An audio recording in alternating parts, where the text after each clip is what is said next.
Social media redstone is an interesting area of the internet, getting people started on the most basic of concepts in only 1 minute of video or multiple images. Most of the time, these builds tend to be unoptimized in most categories, focusing not on compactness, simplicity, or size, and just try to build them as, well, Mojang intended. Being the guy I am, I took it upon myself to build some of the most popular of these tutorials on my own world, and improve them for your own benefit, implementing optimizations on the way. Buckle up, friends. So we're starting things off with a bang with this contraption right here. I see this farm everywhere. I literally cannot escape it. And for the most part, you know, it's a good design. It's compact. It's small. It's easy to build. Just kidding. Let's get to improve this thing. So the first thing I want to do is remove this detection system at the back here. It's cringe. It's big. And you need to wait for the sugarcane to grow 2 more times before it actually breaks, so you don't get as much sugarcane per length of time as necessary. Now, of course, we do need to add a detection system in somehow, so I'm going to use an observer stabilizer circuit.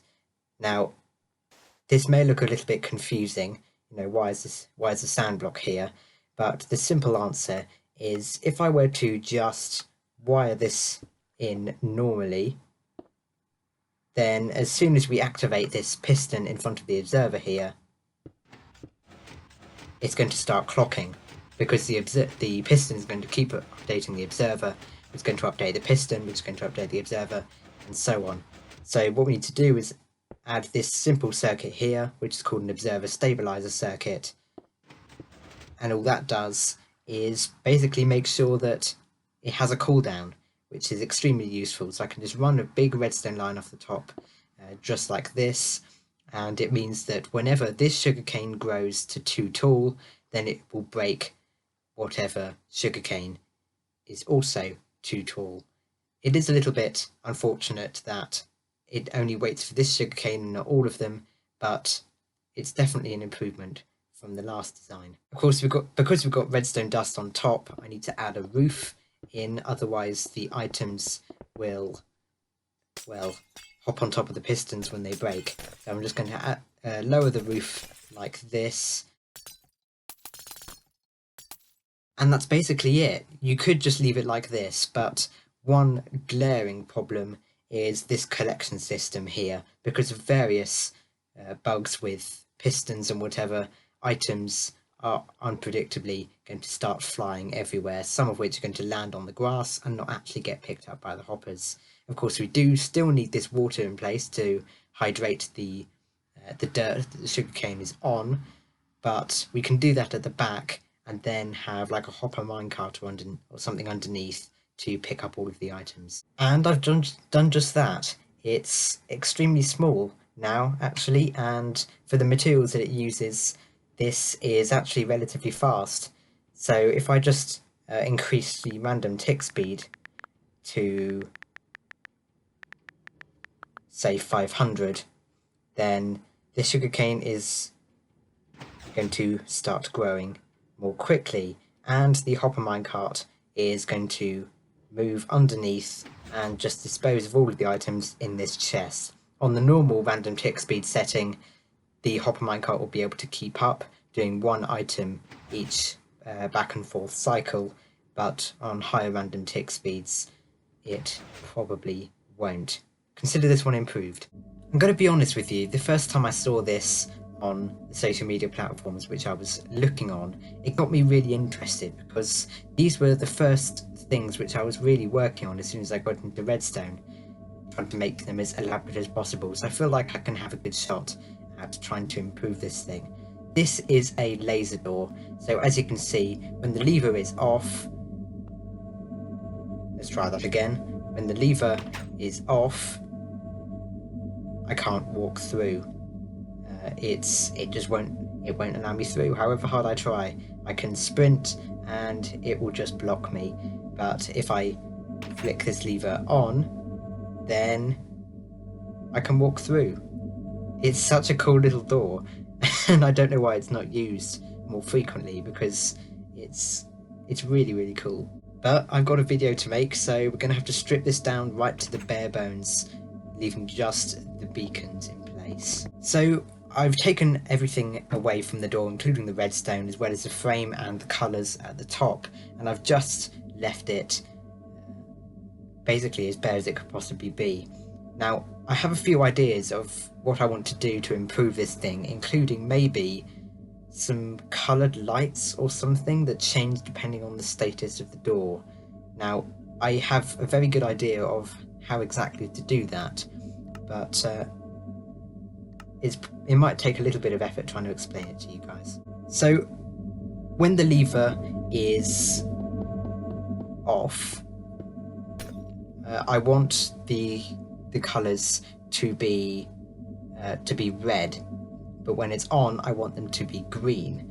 And I think the way that I can do that is by just using pistons like this that push it back and forth. Now, thanks to I think 1.13 for Bedrock Edition, beacon colours actually can be combined together to create lots of different shades, because previously you would just be able to place, for example, a red on top of here, it'd be green down here and properly red here, but as you can see it's like a combined shade of the two.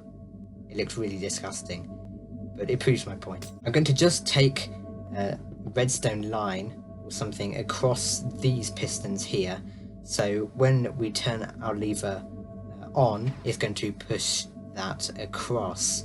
Now, we obviously need to make space for our fence gates, but I want it to be underneath the floor level, because if you look back to the previous design, all of the redstone is actually at the same level as the floor, which means you need carpets to cover it up, which is really ugly.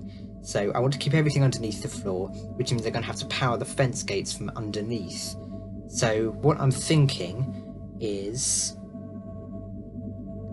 perhaps having a repeater like this, and then having some sort of powerable transparent block that the beacon beam can go through, for example slime or honey or bells or something, and then the fence gate on top.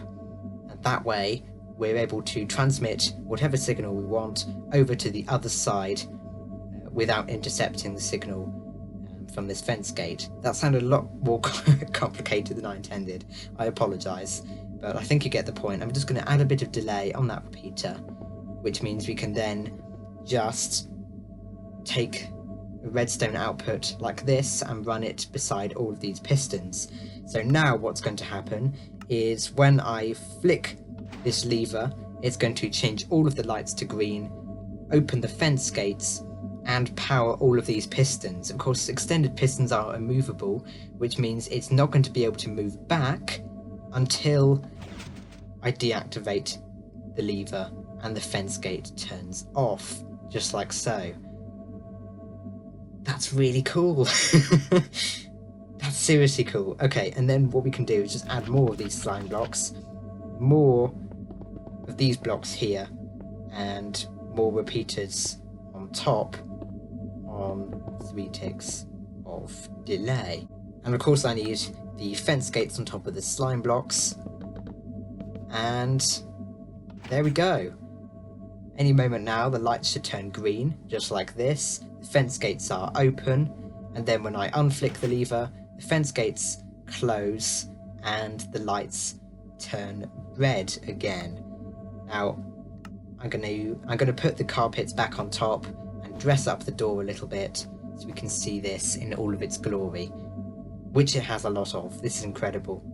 And it's a real trip down memory lane for me as well, because the abundance of these doors in my very old testing worlds, which I no longer have. So there we go, and we have our door in place. Now, one extra feature I want to add, and I was going to do this on camera actually, is just that little bit of aesthetics. Now, I don't do aesthetics very often because admittedly I'm not very good at it, but what I want to try and do is make like a gradient that goes from whatever colour the door is back to the normal default beacon colour, which is white for some reason, even though it's actually blue. So what I'm going to do is, just for the minute, block up all of these beacons, just so I have something to work with and it's not getting in my way. So they're all going to turn off, and then I'm going to place glass panes like this, just going across, and I'm going to do that again on here. I hate placing glass panes on other glass panes because you have nothing to touch. It's just 2 pixels wide. That doesn't look as good as I expected. It looks much better when it's just one on its own because you can't tell the glass pane is inside the beacon beam. It's just like an ambient transition. But I quite like it. I think that could really work in sort of industrial, militant settings. So there you go. Improved. Next. Now, something I've learned about all of the redstoners on TikTok and Instagram is that they seem to love fancy lights. They like disco floors and things. They are everywhere. So I thought it'd be foolish to not show you my take on these incredibly simple contraptions. I mean, I have very little to work with here, but I feel like I have an idea on how to make it more controllable, because at the moment, it's just you update the repeaters and it moves a bit. I feel like you can have full control over when the lights turn on and when the lights turn off and in what pattern they do so.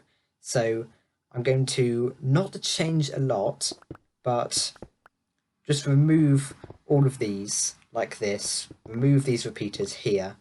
We're going to be using entirely observers for this thing, and I'm not sorry. So I've removed everything underneath and to the side, and I have to sort of decide which pattern I want. I quite like the idea of going for a spiral, so I'll just do that now, and it should look something like this, and it's going to be an absolute pain in the neck to try and get inside here, but I could probably just dig my way out.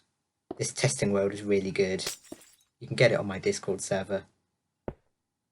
Just saying. Alright, I dug my way out, and if we update this, you should see the lights move in a spiral. Very nice. And of course you can customize this pattern to be whatever you want. Now, what I'm going to do is add a really, really fast clock.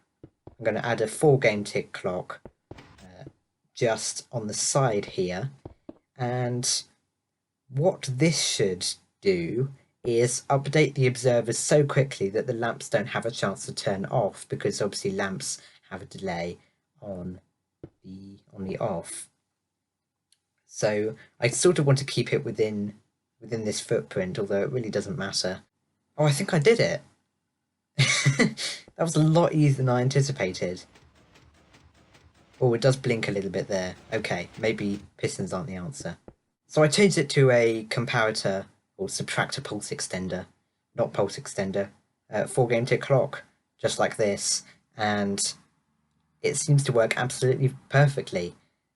So when I turn the lever off, the lamps turn off in sequence, and when I turn the lever on, the lamps turn on in sequence, because this observer is detecting the change in this redstone dust, and these observers are firing so quickly that the lamps don't have a chance to turn off. You've heard it all before. It's really cool. I love this thing. Improved. Next one. Now, this one is going to be a challenge. Now, when I was on Instagram, which, for the record, I was for about a year, you can check it out in the description and whatever if you want to, but I saw these for a very brief period of time in which I could not stop seeing them. It's pretty much a fancy infinite water source where you get a bucket and you empty the cauldron, and then you'd hit your button and it would deliver you a brand new bucket of water. And I feel like a lot can be done to this, most notably not having a water source right here in the wall, because as much as this makes it small, it's pretty limited in terms of what this block can be. It can only be as many types as there are of stairs, which, okay, there's quite a lot, but it's too limited. You could have a double piston extender behind the wall that retracts the cauldron not once, but 2 blocks back, fills it up with water, and then pushes it forward again. And I think I know how to do that. And I did it. And it was actually a lot easier than I expected. It's literally just a double piston extender, which is probably one of the biggest I've ever made. It's a double piston extender that retracts the cauldron 2 blocks back behind the wall, and it's got the water source just here. So if we get out our buckets again and give us the test, as you can see the cauldron is empty, and then we press the button and we have a brand new water source. And now there are no ugly water sources in the wall, so you can decorate it with exactly however you want without having your options restricted by how many stairs there are. Consider it fixed. Now, if you follow Minecraft related hashtags on any of the aforementioned social media platforms, you would have probably seen a contraption that looks a little bit like this, and I gotta be honest with you, the impracticality of this contraption makes me irrationally angry, because I mean, it looks cool, I guess, but as a snow farm, it doesn't actually do anything for you, because you have to actually mine the snow. It's just moving the snow from one place to another. I feel like we can fix that quite easily. Now, I think we have to appreciate that the whole reason that this farm is the way it is because the launching of the snow looks ridiculously cool, which it does. I have to agree with everyone on that. I think we're level-headed in that sense. But we need to think of some way to collect the snow. Now, I'm not thinking anything crazy, but recently they made a change where you can't destroy snow by placing water in its location, or I think you can't. No, you can't. All right. So we're going to have to think outside the box. We can't just be launching snow onto water. That's a little bit useless. Now I definitely just lost the place where the snow first generates, so we'll have to... Okay, it's here. Right, so what I'm thinking of doing is having a sticky piston like this and a hopper here, and this hopper can go into a chest. So we'll put the chest here and we'll put the hopper here, and I think if I do this, yeah, no, not at all. Did it dispose? No. Okay, that's probably not the answer. I think we've got the right idea in terms of having a piston that can break the snow, because I don't think there are many other viable methods of doing so other than things like Ravagers, but Ravagers, right, they're really hard to come by. I got one once, died several times, and then the Ravager despawned. So if we have this piston on a clock, for example, then I wonder if we can just have a hopper here. I did mention about various item bugs and things, so it might not be that simple, but I'm willing to give it a go. Okay, so initiating test 1, and I accidentally synced that absolutely perfectly. Look at that! That could not be more spot on in terms of timing. That's really special, and it's breaking all of them into snowballs. Okay, positive start. Now we have to find out a method of collecting all of the snow and bringing it back to a storage location. Okay, so I've done something like this just as a control test, really, if I'm honest, just to see if this is going to work and what I need to change if it doesn't. So, moment of truth. Yeah, okay, the timing is going to need to be slightly tweaked, but not by much. So I'll add a single repeater here to start with, and we'll go from there. Aha! I've got it. It just needed that one repeater, and there we go, except most of the snowballs are being dislodged elsewhere. So we're going to have to do something about that, and I think in typical me fashion, I'm just going to hack fix by adding another hopper here and blocking off more spaces. This functions. It's probably the most amusing snow farm I've ever made in my entire life. That's very incredible. The only last thing I need to do now, which I could probably do off camera actually, is fixing these last remaining problems here with the snow falling down after every time you turn off the farm. And I could do that with a really simple water bucket just there. And what should happen then is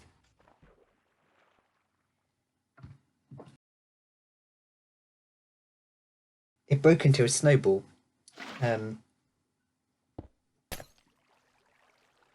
It just broke into a snowball, which means all of that was unnecessary. I could have just launched it onto a water source. Well, that's annoying. Had I known that before, I could have made this farm a lot better rather than making it big and complicated.